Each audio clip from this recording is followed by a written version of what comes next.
Ձեզ լավ եք, շատ ուրախ եմ բոլորին այստեղ տեսնել, ալիքը մի քիչ խառնվեցել տեսավ ձեզ, մեզ բոլորիս, կուզեմ ձեզ ներկայացնեմ մեր շարժման առաջի մեկ ամսվա մասին տվյալներ, սկսեմ, 1.5 ամիս առաջ մենք մեկնարկել ենք մեր շարժումը, Այս ժամանակահատվածը իհարկե շատ փոքր է, բայց Փառք Աստծո արդեն ունենք կատարած աշխատանք։ Կա համալրված թիմ ու կա արդյունքներ, որոնցով ուզում ենք ձեզ հետ կիսվել։ Առաջինը, որ կուզենայի շեշտել, դա մեր թիմն է։ Այսօր ես հայտարարում եմ, որ մեր ձևով շարժման մասնակից է դարձել, միացել է արդեն 5000 կամավոր։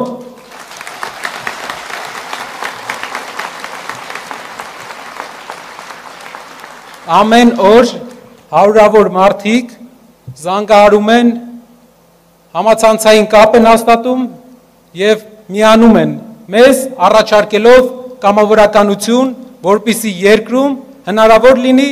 կատարել այն փոփոխությունները, ինչը իրենք են տեսնում և ինչը մենք բոլորս ենք տեսնում։ Ուրախ ենք, որ բոլորս միասին ենք։ Ձեր մասնակցությունը պատիվ է մեզ համար, Մեր համախոհների այս տեմպը, եթե շարունակվի, մենք վստահ ենք, որ մոտակա ամիսների ընթացքում մենք արդեն կլինենք տասնյակ հազարավոր, և դա արդեն մեծ մերան կլինի մեր հասարակության մեջ անշրջելի փոփոխություններ կատարելու։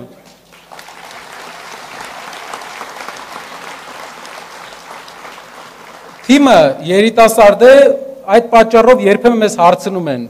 Ինչն է պատճառը, որ մարդիկ միանում են մեր ձևով շարժմանը։ Ես կարող եմ ասել, որ պատճառը Սամվել Կարապետյանն է։ Նրա անունը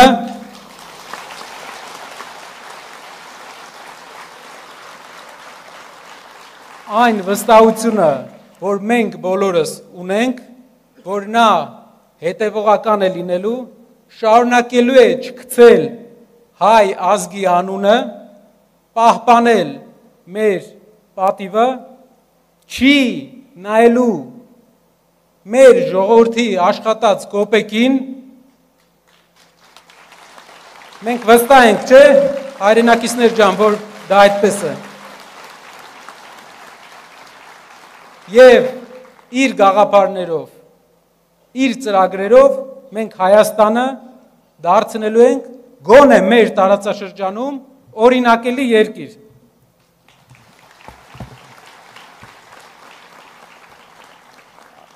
Մեզ նաև շատ են քննադատում, ասում են, ուր գնում եք, իսկ մենք շատ շրջաններում մարզեր են գնում, ու ասեմ իմ ամենահաճելի, ինձ համար ամենահաճելի մասն է դա, որովհետև այն էներգիան, այն դրական էներգիան, որ մենք մարզերից, գյուղերից ստանում ենք, աննկարագրել է այս ամբողջ պրոցեսում,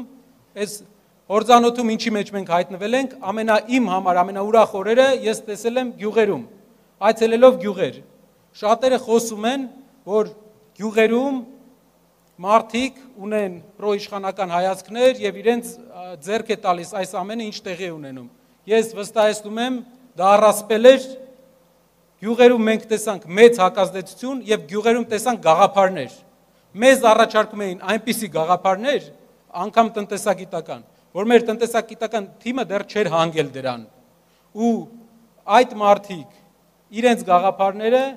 շարք են դառնալու մեր գաղափարներին, և մենք դրանցից լավագույնները ներդնելու ենք մեր ծրագրերի մեջ։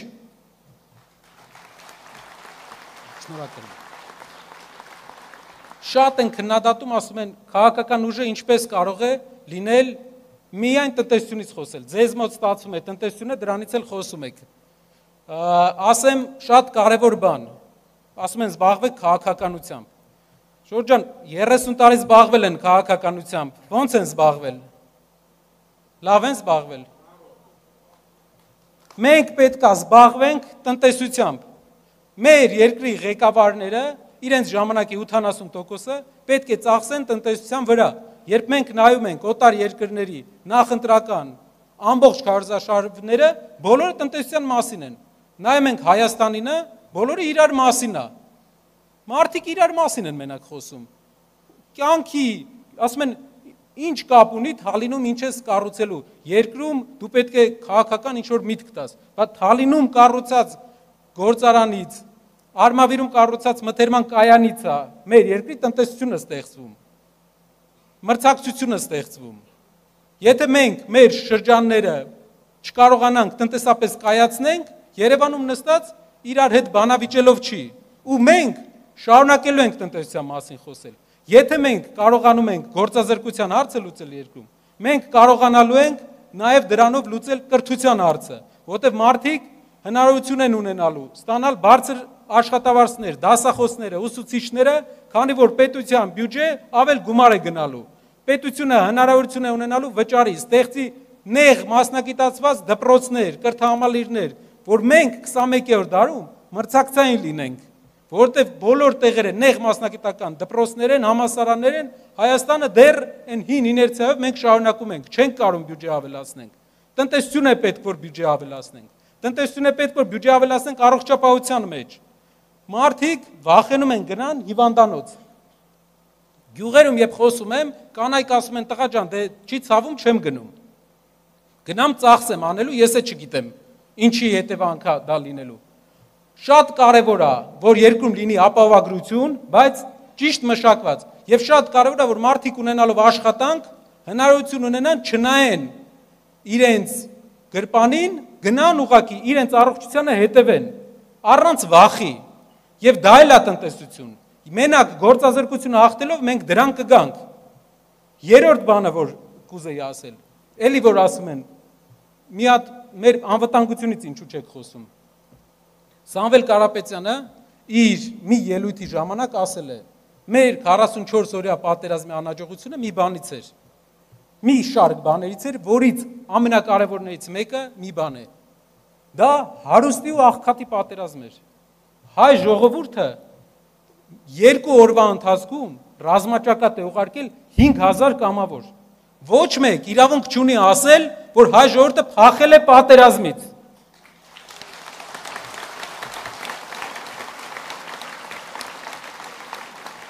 Ադրբեջանական, երբ մենք դիտում ենք ադրբեջանական կադրերը, 3 ավտոբուս է ու 20 հոգի կամավոր։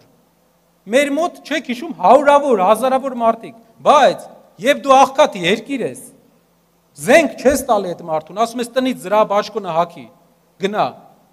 չես պլանավորում այդ մարդը ոնց պետք է պայքարի։ Ինչքան էլ քաջ է հայ զինվորը, որը մեր մեծերի ասելով էլ, մասնագետների ասելով էլ ավելի պատրաստված է, ավելի մոտիվացված է, չես կարող պայքարել, մեզ պետք է լավ տնտեսություն, որ կարողանանք լավ սարքավորումներով զինենք մեր բանակը, մենք ոչ մի նկրտում չունենք, որևէ ինչ-որ խնդրով, ինչ-որ երկրի հետ հակամարտություն սկսելու, մենք ուղղակի խաղաղություն ենք ուզում, Հայաստանը տարածաշրջանի ամենախաղաղասեր երկիրն է եւ իր խաղաղությունը պետք է լինի ապահովված, իսկ մեր անվտանգային համակարգը մեր ամրագոտին է։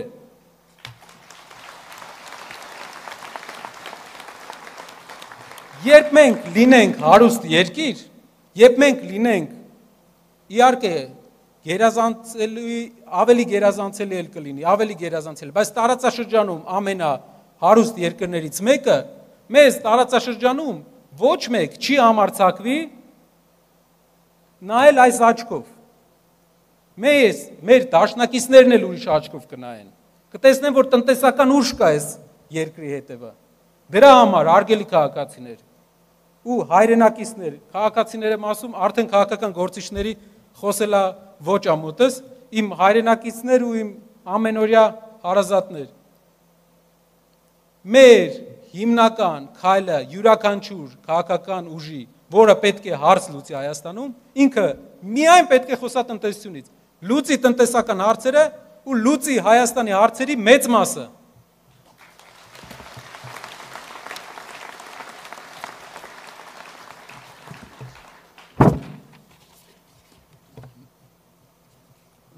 Մի քանի բան էլ կուզեի ավելացնել, եթե թույլ կտաք։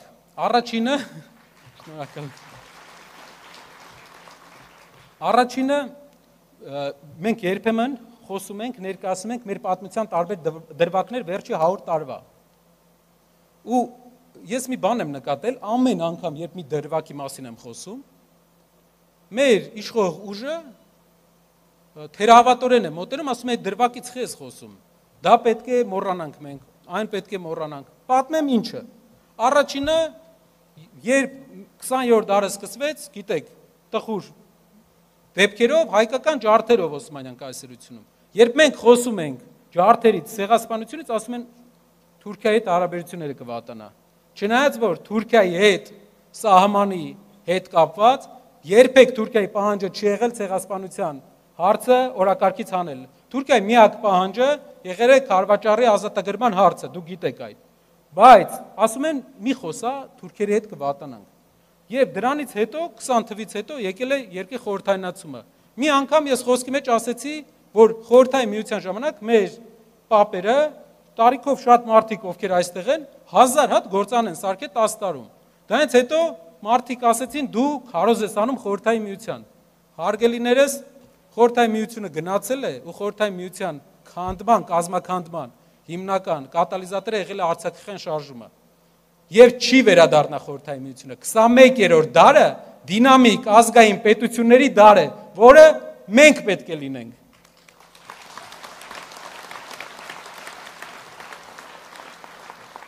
Երրորդ բանը, անցնում ենք խորհրդային միությունը, գալիս ենք անկախ Հայաստանին։ Ասում են, անկախ Հայաստանը ունեցել է մեծ խնդիրներ, տնտեսական խնդիրներ, բայց նաև ունեցել է ձեռքբերումներ, երկու մեծ ձեռքբերում ենք ունեցել։ Առաջի անգամ 100-ամյակի մեջ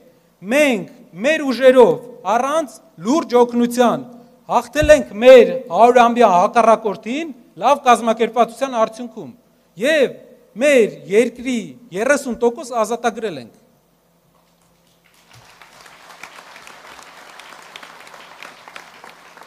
Երկրորդ բանը, որ ձեռք ենք բերել, սովետական միությունը միշտ սահմանափակում էր մեր ազգային ինքնագիտակցությունը։ Մենք ձեռք ենք բերել դպրոցներում, կրթության մեջ, ազգային ինքնագիտակցության ավելի բարձր աստիճան։ Մենք հիմա ու մենք 10 տարի առաջ լրիվ ուրիշ ենք։ Ես կարծում եմ, որ ինքնագիտակցությունը մեր մոտ աճում է։ Ու այսօր երկուսն էլ վտանգի տակ են։ Այսինքն մեկը Արցախյան մեր հաղթանակը մենք արդեն կորցրել ենք։ Իսկ ազգային ինքնագիտակցությունը վտանգի տակ է, որովհետև այսօր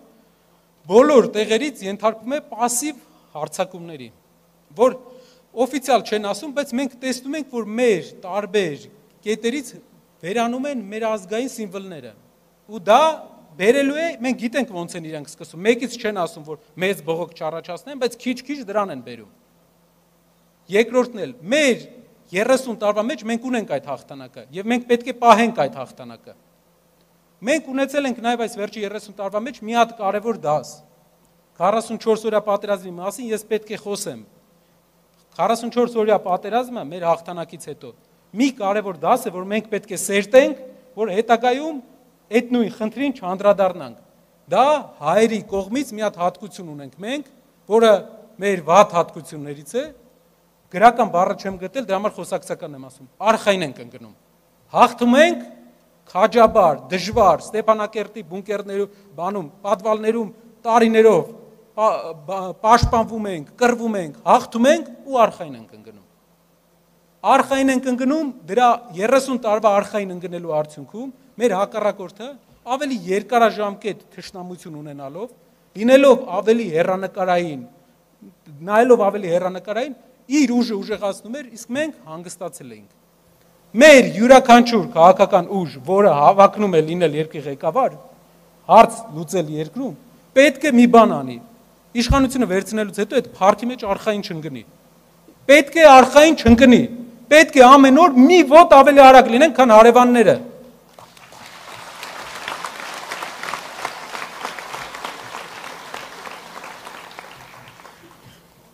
Հայ մարդուն շատ բան պետք չի։ Եթե մենք նայում ենք, պետք է ընտանիքում բոլորը առողջ լինեն, բնակարան լինի,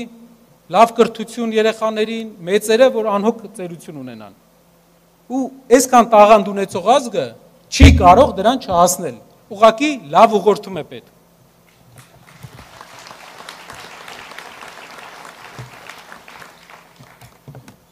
Այսօր մեր ձևով շարժման առաջնորդ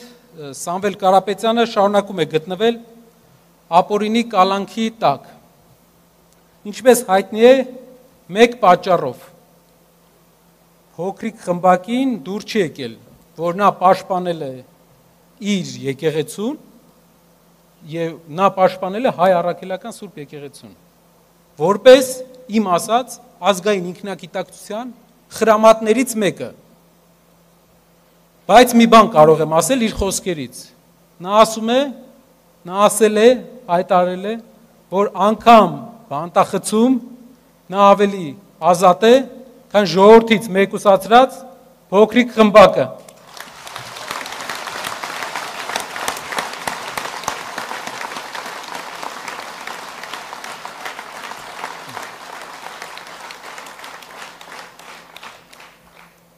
Հիշում եք, մեր ձեւով շարժման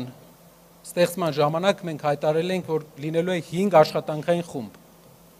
Մենք այսօր ներկայացնելու ենք 5 խմբի արած աշխատանքները եւ մարդիկ կներկայացնեն